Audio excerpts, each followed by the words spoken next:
DMTV Info, votre chaîne d'information en temps réel. La politique, la santé, le sport, les faits de société, la musique, les rumeurs et bien plus encore. Vous découvrirez cela dans notre chaîne DMTV Info.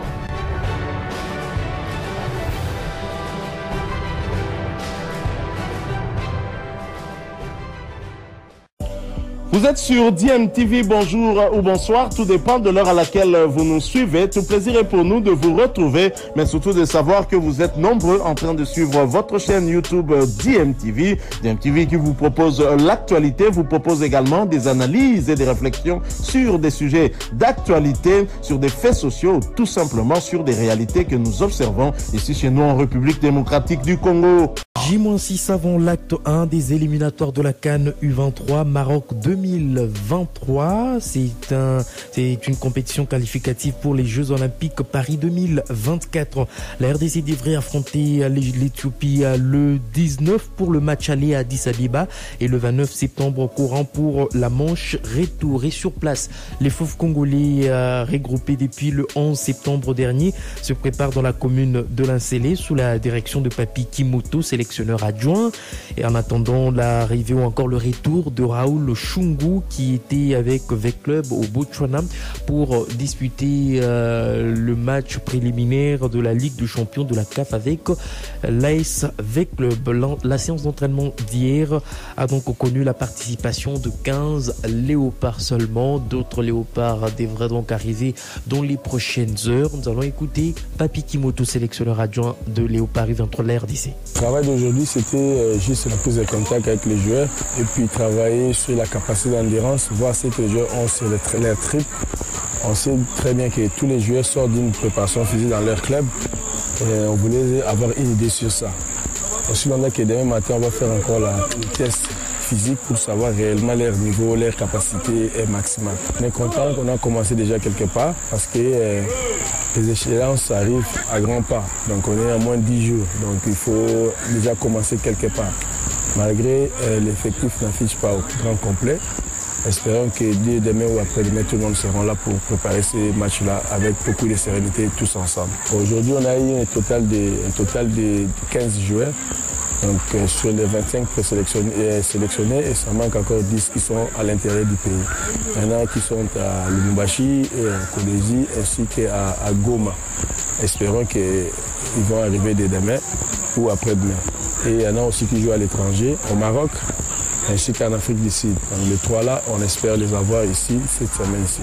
Papi Kimoto, sélectionneur adjoint des Léopards U23 de la RDC. Match aller le 19, ça sera à Addis Abeba et le match retour, ça sera le 23 ici en République démocratique du Congo. Ça sera plutôt le 29 septembre, le match retour ici au stade des Martyrs de la Pentecôte. Pendant ce temps, nous allons parler de Tis Ngoma Kundi qui maintient sa pression sur le Daring Club Motema Pembe. En tout cas, le bras de fer entre le technicien congolais et des Saint-Pé loin de se terminer. Otis Ngoma a une fois de plus écrit à la Fédération congolaise de football association le 10 septembre dernier pour en tout cas réclamer ses arriérés de salaire. Il propose deux solutions au club immaculé. La première solution, c'est le paiement de 50% de ses arriérés avant le 15 septembre courant, soit 47 119 $ américains, puis 5 tranches de 9 424 $ américains le 15 de chaque mois d'octobre 2022 à février 2023. La deuxième solution est de payer 34 239 $ américains avant le 15 septembre 2022 et 15 000 $ américains le 15 de chaque mois d'octobre 2022 jusqu'à janvier 2023. Je rappelle qu'il avait déjà saisi les instances judiciaires de la FECOFA contre des Saint-Pé pour ses arriérés estimés à 94 239 $ américains. Il avait d'ailleurs dénoncé la rupture unilatérale de son contrat par le comité que dirigeait Didier Tshibamba. Football toujours.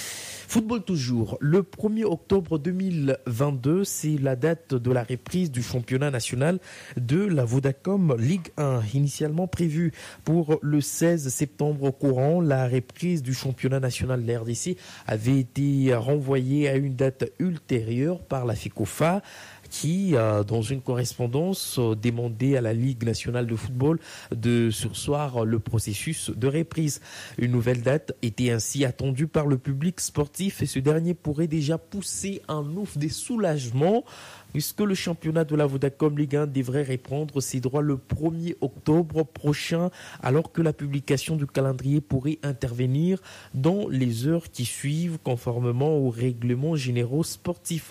La formule directe avec 20 clubs serait maintenue, mais selon certaines indiscrétions, il n'y aura pas de montée ni de descente pour la saison 2022-2023. Et si tel est le cas, en tout cas l'analyste sportif Olivier Pengongo estime que ça sera en tout cas de la tricherie. Nous allons l'écouter. S'il y a une tricherie à grande échelle, il y a manque d'honnêteté de la part de l'organisateur, mais surtout de la part du propriétaire du championnat. Rien ne peut expliquer, puisqu'il n'y a pas montée ni descente. La phrase la plus simple, c'est celle de reconnaître qu'il n'y a pas eu championnat.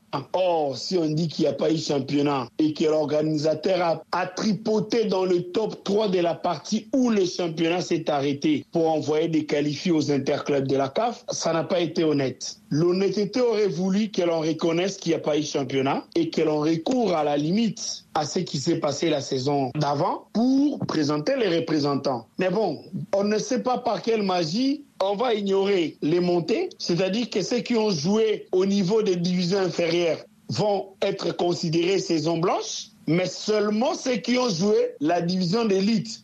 Et encore une partie du championnat, sans la fin d'une manche, on considère que là-bas, il y a eu championnat. C'est une insulte. C'est un manque de respect pour tous ces clubs qui ont mouillé les maillots au niveau des ligues et des attentes pour que finalement le championnat d'élite les impose un non-lieu. Olivier Pengongo, il est analyste sportif, il parlait en tout cas de ces indiscrétions, en tout cas ce n'est pas encore confirmé, mais retenez qu'il pourrait y avoir en tout cas pas des montées ou encore ni des descentes pour la saison sportive 2022-2023 en Ligue nationale de football. De leur côté, les clubs continuent de peaufiner leur préparation avant d'entamer l'exercice 2022-2023 du championnat national.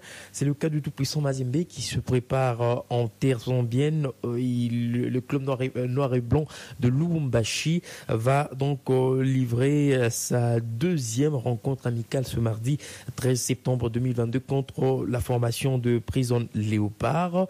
Le FC Saint-Éloi Lupopo lui a remporté hier son premier match amical à Casablanca face au club nigérian de Smart City, 1-0. But inscrit en première période par le défenseur central Piteri Koyo-Yembe, ancien du Daring Club Motema Pembe. Les cheminots se maintiennent dans une dynamique positive. Après leur sortie réussie face à l'Union sportive Chinkonko à Kinshasa, ils ont enchaîné ce lundi face à l'équipe de Smart City du Nigeria. Le début du match est fermé entre deux adversaires solides et bien en place, mais les hommes de Mohamed Magasuba, patients et appliqués, vont peu à peu prendre la mesure de leur adversaire. Grâce à une bonne circulation du ballon, ils vont mettre en difficulté les Nigérians et trouver la faille à la 9e minute. L'international Piteri Koyo-Yembe reprend du pied droit le corner millimétré de Manu Bola Lobota.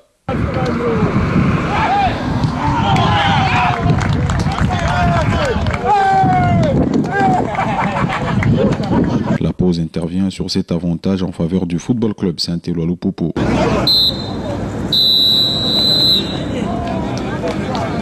À la mi-temps, le tacticien malien décide d'échanger l'intégralité des sens des départs. Smart City tente d'en profiter pour remonter d'un cran, sans pour autant parvenir à inquiéter l'arrière-garde jaune et bleu. Héritier Kassongo puis Jean-Marc Makoussou sont tout près de doubler la mise sur les nombreuses occasions obtenues en deuxième période.